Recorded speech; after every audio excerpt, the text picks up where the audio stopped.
Now coming to the final portion of the applied aspect as well as the autonomic nervous system as a whole, where I will tell you about the autonomic function test.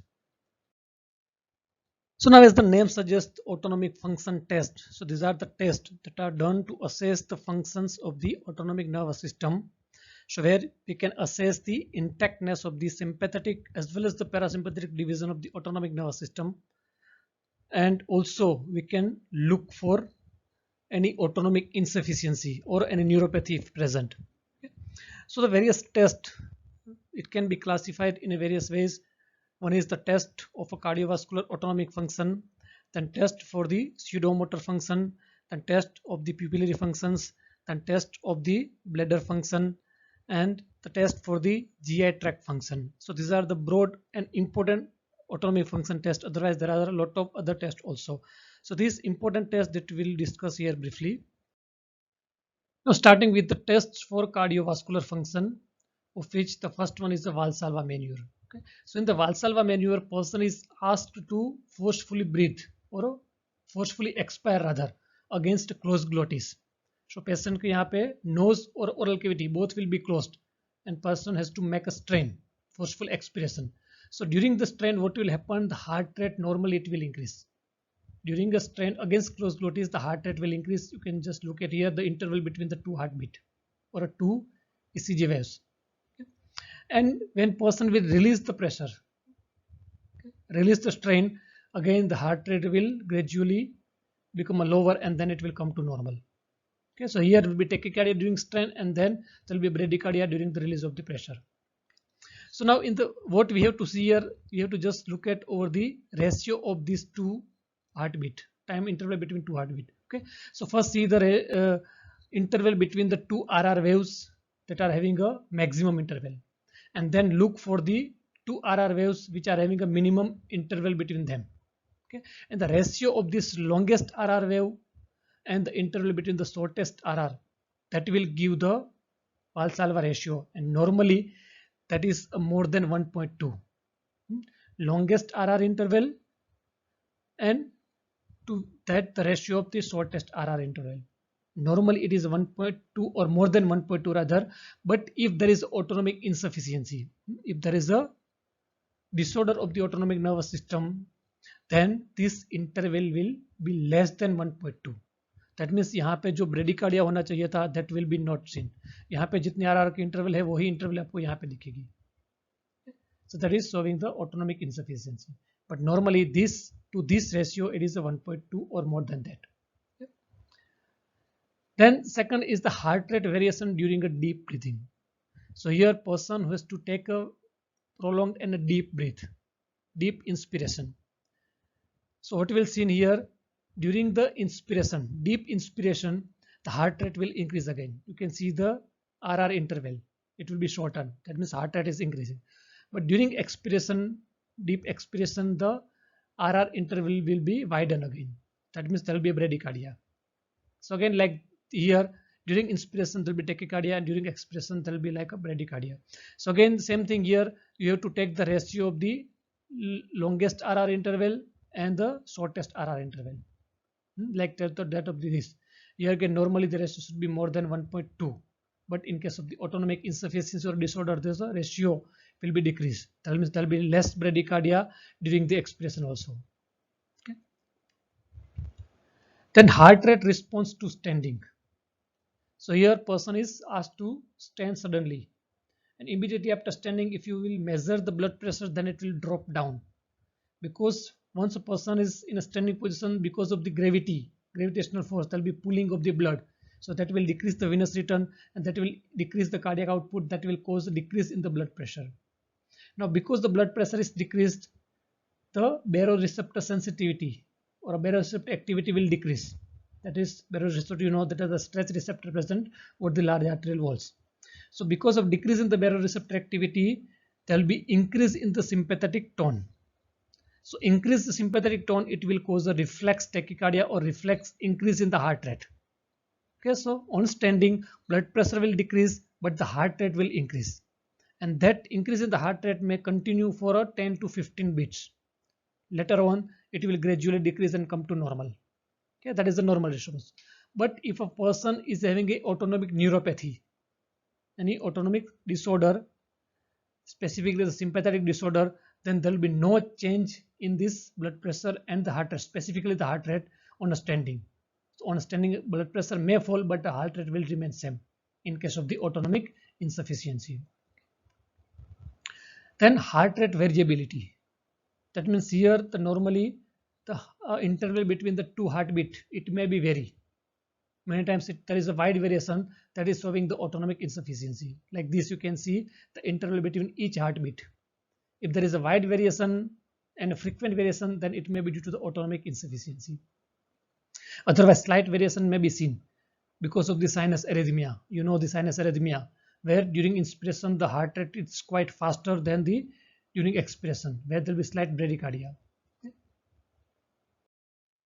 Then cold pressure test. So in the cold pressure test, what is done here, the patient's limb, it is kept in the cold water for some time, and then the blood pressure is measured. So after keeping a limb in the cold water for some time, the systolic as well as the diastolic blood pressure both will increase. Normally there will be rise in the blood pressure, and that is because of the sympathetic stimulation and the vasoconstriction. But in the sympathetic insufficiency, this may be not seen. Then blood pressure response to the standing. Already we have seen on a standing the blood pressure will decrease because of the pulling of the blood and the gravitational force. Okay, and reflex tachycardia. Then blood pressure response to a sustained hand grip. So here person has to hold something like a hand dynamometer, and he has to hold strongly with a strong grip for some time. And after that, if you are measuring the blood pressure, then the diastolic blood pressure will increase more than 15 millimeter of the mercury than the previously. Okay, so पहले आपको blood pressure measure करना है, then person has to do a isometric exercise by holding something by a hand grip. And then if you measure the blood pressure, then the diastolic blood pressure will rise more than 10 to 15 millimeter of mercury, and that is because of the increase in the sympathetic activity after isometric exercise. Okay, but in case of the sympathetic insufficiency or a sympathetic failure, this rise in the diastolic blood pressure may be not seen. Okay. Then coming to the test for the pseudomotor function that are related to the sweating. So here the first test is evaluation of the sweating response to the heat exposure. So normally you know on exposure to the heat for a prolonged time it will cause the sweating, but in case of the autonomic insufficiency, the sweating may be decreased or not seen. Then another is galvanic skin response, also known as a sympathetic skin response. Okay. So this is basically done to assess the integrity of a sympathetic cholinergic function, cholinergic fibers that are supplying to the sweat gland, by evaluating the changes in the resistance of a skin to basically to the electrical conduction. Okay. So normally what is done here, the two electrodes, one electrode is placed over the surface of the skin and another electrode is placed in the subcutaneous tissue, and the electrical stimulus is given, and the potential changes that are measured here, that are recorded. Okay, so normally you will see the change in the skin potential when you stimulate that. Okay. But in case of the autonomic insufficiency or mainly the sympathetic failure, this spike change in the skin potential during this stimulation, it may be not visible. So lack of the change in skin potential, it is not present on stimulating the electrode whenever there is autonomic or rather sympathetic insufficiency or failure. So this is how the test is done. So here the various electrodes that are placed over the skin surface and also inserted in the subcutaneous tissue. Then the test for a pupillary function. You know the pupil size is regulated by two muscles, dilator pupillae and a constrictor pupillae. Dilator it is supplied by the sympathetic, while the constrictor is supplied by the parasympathetic fibers. Okay. Now here two important tests that you can do. One is the Cochrane test and another is adrenaline test. Okay. Now this Cochrane, it is a drug or a chemical that will prevent the reuptake of the norepinephrine at the adrenergic synapse. As we have seen previously also in the drug intervention, norepinephrine, once it is released from the presynaptic terminal, it will do its action and then it will be retaken. But this Cochrane will prevent that retake of the norepinephrine. So norepinephrine वहाँ पे ज़्यादा समय तक रहेगा. So because you know the norepinephrine, it is having a effect over the dilator pupillae muscle. So it will cause the dilatation of the pupil. Okay. So whenever you inject or you will give the cocaine to the person, the pupil will be dilated. Okay. But in case of the Horner syndrome, this cocaine test will fail to dilate the pupil. क्योंकि Horner syndrome में क्या है कि भाई norepinephrine it is not releasing because of the postganglionic fiber compression. Postganglionic nerve terminals पे norepinephrine release नहीं होगा. So there is no effect of the cocaine test. Okay. Second is the adrenaline test. Again, adrenaline, it will stimulate the dilator pupillae muscle. So the pupil will be dilated. But unlike that of the cocaine test, in the adrenaline test, person suffering from the Horner syndrome, if you are injecting the adrenaline, then the dilatation will be more, even more than the normal person. Because in the Horner syndrome, there will be a denervation hypersensitivity. There will be no natural adrenaline, but this adrenaline, it will cause a denervation hypersensitivity, and the pupil dilatation will be more than that of the normal. Okay.